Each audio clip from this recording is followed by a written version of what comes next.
ಕುರುಬರು ಬುದ್ಧಿವಂತರಲ್ಲ ಅಂತ ಎಲ್ಲೂ ಹೇಳಿಲ್ಲ. ಕುರುಬರು ಬುದ್ಧಿವಂತರೇ.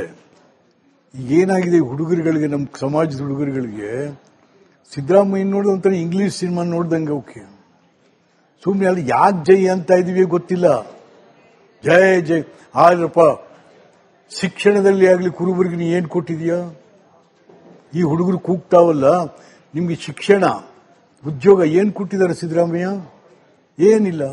ಸುಮ್ಮನೆ ಅವು ಏನಾಗಿದೆ ಅಂತಂದ್ರೆ, ಇಂಗ್ಲಿಷ್ ಸಿನಿಮಾಕ್ಕೆ ಹೋದ್ರೆ ಒಬ್ಬ ಶೀಟಿ ಹೊಡಿತಾನೆ, ಎಲ್ಲ ಶೀಟಿ ಹೊಡಿತಾರೆ, ಒಬ್ಬ ಜೈ. ಆ ರೀತಿ ಪರಿಸ್ಥಿತಿ ಆಗಿದೆ ಹೊರತು ಕುರುಬರಿಗೆ ಸಿದ್ದರಾಮಯ್ಯನಿಂದ ಯಾವ ಕೊಡುಗೆಗಳು ಇಲ್ಲ.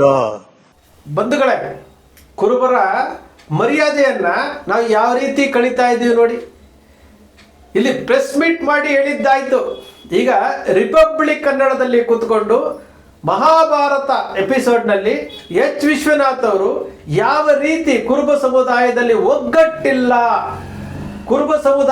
ಒಗ್ಗಟ್ಟಿಲ್ಲ ಅನ್ನೋ ವಿಚಾರವನ್ನ ನಿರಂತರವಾಗಿ ಎಚ್ ವಿಶ್ವನಾಥ್ ಅವರು ಹೇಳ್ಕೊಂತಾನೆ ಬಂದಿದ್ರು. ಪ್ರೆಸ್ ಮೀಟ್ ಮಾಡಿ ಹೇಳಿದ್ರು, ಮಠಗಳನ್ನ ಹೇಳಿದ್ರು. ಈಗ ಆ ರಿಪಬ್ಲಿಕ್ ಕನ್ನಡದಲ್ಲಿ ಕೂತ್ಕೊಂಡು ಬಹಿರಂಗವಾಗಿ ಹೇಳ್ತಾರೆ.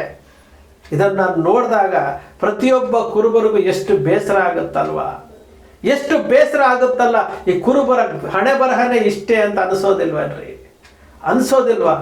ಯಾಕ್ರಿ ನಾವು ಈ ಸಮುದಾಯ ಈ ರೀತಿ ಇದೆ? ಯಾತಕ್ಕೆ ಈ ರೀತಿ ಇದೆ? ನಿಮಗೆ ನೀವೇ ಪ್ರಶ್ನೆ ಮಾಡ್ಕೊಳ್ಳಿ. ನಾನು ಪದೇ ಪದೇ ಹೇಳ್ತಾ ಇರ್ತೀನಿ, 1260 ಜಾತಿಗಳಲ್ಲಿ ನಾವು 1ನೇ ಸ್ಥಾನದಲ್ಲಿ ಇದ್ದೀವಿ. ಜನಸಂಖ್ಯೆನಲ್ಲಿ, ಇತಿಹಾಸದಲ್ಲಿ 1ನೇ ಸ್ಥಾನದಲ್ಲಿ.